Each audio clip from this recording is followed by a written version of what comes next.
Hello, Leo watchers. Thank you for stopping by. This video is for Leo, and you could be a sun sign or moon sign Leo, or you could have your Leo in the first house, which is Leo rising. And this is all about the first house of your natal astrology chart. It's based off of that, and we're going to be exploring the aspects of self. It is the house of self. It's the house, the physical self, how you appear to others, but we're not going to talk about physical appearances today. No, we're going to talk about aspects of ourself and all that good stuff. Now, here's a fun fact, Leo. Leos rule the part of the body that is the back, the spine, and the heart. I don't know if you knew that, but I've been researching some things and I was like, that's really fascinating and I'm going to share. So here we are. Oh, I forgot to turn on my lights. Look at that. I replaced the battery and I'm like, why aren't things sparkly? Here we are. Here we are, kids. Yay! And there was light, even though you can't see the sparkles very much because the cards are more important than the sparkles. You know, they're just here as an additive. Okay, it is a general reading. Take what resonates, leave the rest. Some of it might be for you. Some of it might be for someone else. Yeah, if you like Leo videos, I highly suggest you... and you like self-discovery, this is about self-discovery, okay? And if you like those things, I highly suggest you hit the subscribe button with the bell, because then it will notify you when I post new videos. I do it weekly, and there is a schedule in the description box. I'm going to try and do them on a weekly basis. So, all right, so let's take a look at the current growth you're experiencing with yourself, right? We're born knowing who we are, then we're influenced by people around us and conditioned by our experiences, and we shift away from who we are. Ooh, we've got action here, Leo. All right, we've got some Action Jackson going on. Action Jackson. I don't know, today I just woke up and I was like, you know what? I'm not going to be so serious today. I'm just going to enjoy this. I'm going to have fun. I'm going to hang out with you guys like we're BFFs. We've known each other forever. I'm just kidding. That's a little creepy, but you know what I'm saying. Just must be the energy of the day today. Okay. Let's take a okay. So we got two already. Okay. So we have the High Priestess. Guided to action. Your inner voice is nudging you right now. And the Ace of Emotions. Interesting that it's both inner energy. The Ace of Emotions, the Ace of Cups, is very much about self-love, about taking care of the self, the inexhaustible source of love from within. You know, we're always taught outside in, bring it in from outside. And I really feel like you're being guided to go inside out, you know, bring that love, that overflowing, fill that cup inside you is what I'm hearing, and to really take action with it. So just know that if you've been doing that, this is affirmation and confirmation for you to say, good job. You're listening to your inner voice. You're listening to what you need at this time. You're listening to your soul versus perhaps other people around you, which is super important, especially because there's so many opinions out there right now, right? That can really take us away from ourselves and our path and our connection to source, and you know what I'm talking about. I don't know, the hand for some. Okay, so the hand is really standing out to me. So in this case, so I'm going to say it could be that maybe you're being guided to have some kind of energetic healing done or some hands-on healing. It could be massage therapy. It could be some kind of Reiki. It could be you're being guided to use your hands more in an energetic way. Okay, so I don't know who that's for, but that was coming up. Okay. All right, so what aspect of yourself did you learn from others? And just know that whatever we learn from others served us for a period of time. And sometimes Spirit brings it up because it's no longer serving, and we can let go of it because it's not the truth of who we are. So if they want to give me anything. Oh, okay. So we did get... Okay, so we have illumination and we have purification. This is a really interesting energy that I'm picking up. For some, it's just, And then we have enlightenment, okay? What I get from that, okay, because purification and enlightenment came up underneath. And I'm just going to pull a couple more cards. Yes, okay, thank you. Okay, that's perfect. So these three came out.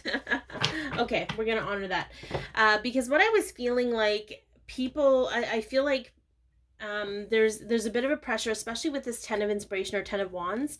There's a bit of pressure to always have the answer, or to always, and then we have the Justice in reverse, and then we have the Death card. Okay, so what that's telling me is that it's okay to put this ideation to rest. It's this concept of always feeling like you need to have the answer for people, or you have, or they're, you know, maybe people come to you for answers, because you're connected, because you always have good answers, whatever it is. I feel like you learned that you help people understand things. You help people with that purification and with that enlightenment, with the illumination. You help people get aha, or have aha moments. But at some point, it's come to the point where it's like you're constantly looking for that aha moment or that receptivity from them, as validation of your purpose. So, and again, there's nothing wrong with that, unless you're hanging on to that, unless there's attachment with that, right? And to know that you don't always have to illuminate the path for others. And if it's becoming, with that 10 of wands there, it's like, if it's becoming a burden for you, if it doesn't feel good in the moment, it's time to maybe take a step back and recalibrate and come to self and pour your energy into you. I am getting an energy, and again, this could be just specific people, so take what resonates, but I am getting an energy of people, some of you that might, how am I going to put this? You're trying really hard to get somebody to understand your point, or you're trying really hard to get somebody to understand what you're seeing about them. Like, look, this is your path, and it's exhausting you because they're not ready to receive it. So what they're saying is, like, you may have been conditioned or believe that this aspect of yourself, it's your job to light up the path for other people, but sometimes that might not suit, right? Like, sometimes they just might not be ready to receive it. So to be open to the concept that that's actually not who you are. It's what you learned about yourself, but you're not beholden to do that all the time, okay? Now, the aspect of yourself that's all yours and to be celebrated. Let's take a look at that aspect of yourself that is all yours and to be celebrated. Okay, forgiveness. That's a great attribute to have, and so I feel like let's pull some more on this forgiveness. Okay, yeah, we have strength. Okay. And give me one more. Ooh. And the Emperor. Okay.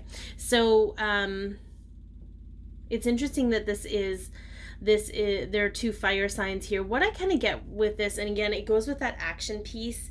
I feel like you're really great at acknowledging when it's time to let go of something, so you're not holding on to a grudge, and it's time to release the judgment that might come with it, or the feelings that might come with it. Like, even though you might be fired up about something in the moment, I feel like you have this gift of being able to step back and be like, okay, I'm not going to continue to engage in this energy. I'm going to honor it. I'm going to release it. I'm going to forgive myself. I'm going to forgive the other people involved. And again, this might not be for everybody, but this is somebody who's really mastered the art of forgiveness and letting go. And it's interesting because it's showing up as such a polarity of attachment here, but there's such detachment. So it tells me that you are capable of detaching when you need to. And I think Spirit just wants you to know or pay attention to when you're feeling burdened, because that just means that it's time for you to step away and release. So hopefully that helps. Hopefully I'm making sense here, guys. Okay. Let's get some guidance here. I mean, yes, everybody on the planet has the gift of forgiveness, but I feel that you actually have the strength and the foresight to see it through and take action with it. So, okay, let's get some guidance. guidance here. What does Spirit want to guide you with? Ooh, yeah, look at that. Release, right? Continue to release the things that burden you. Because you're not meant to be burdened. We are not meant as human beings to be burdened by anything, right? Okay. So this was 10 of emotions, okay, but it came up in reverse. It flipped out in reverse. All right, and 10 of Cups is arguably one of the happiest cards in the deck. It's the happy, healthy home. Sometimes it is the concept of a perfect home, or the perfectly healthy home, right? Yeah, and then we had the 7 of Materials in reverse. So what they're saying, this is interesting because this kind of takes it in a whole other level, like a whole other way. I'm getting a specific message for this, is what I'm kind of saying. Let me just make this more even. It's my Virgo rising. Look, I've been trying to make this like look like it's at least straight a little bit, and it's not working, so I'm doing my best. Okay, so hopefully it doesn't bother anyone else. But okay, so the little deviated message I got from this, there are some of you who are stressing about maybe everyone in your home being happy, or trying to be responsible for their happiness in some way, and that's not it's just from a place of caring and wanting people to be happy, but they're saying let it go. There's some kind of impatience about things not happening as quickly as you'd like, or it's almost like, I'm going to do like an energy clearing of my home, but the energy hasn't cleared yet. It's sort of like release the outcome, just do what you do and release the outcome. The guidance for the whole generalized message is to honor where you are feeling unhappy, okay, and release anything around that unhappiness, anything that might be attached to that unhappiness. It could be a thought, it could be a belief, it could be a person, it could be a situation. And to have patience with yourself during this process, because it's hard shifting from outside in to inside out. But they're saying the more you do it, the more well practiced you get at it, and it feels natural, just like the leaves. The tree sheds a leaf, the leaves in the fall. It's, I understand comparing one human experience to that of nature is very interesting, but that's what they're showing me, right? There's just an ease and an acceptance to it because it's perfected itself over time. So, just be patient with yourself. Know that you're doing all the right things. And I feel like a big part of this right now is to truly, even though I said this isn't about your physical self, to truly understand how your physical body is interacting with you and telling you what is good for you at this moment in time and what is not. So I hope that this has helped. Be your peace, love yourself, share your light, and have an amazing day.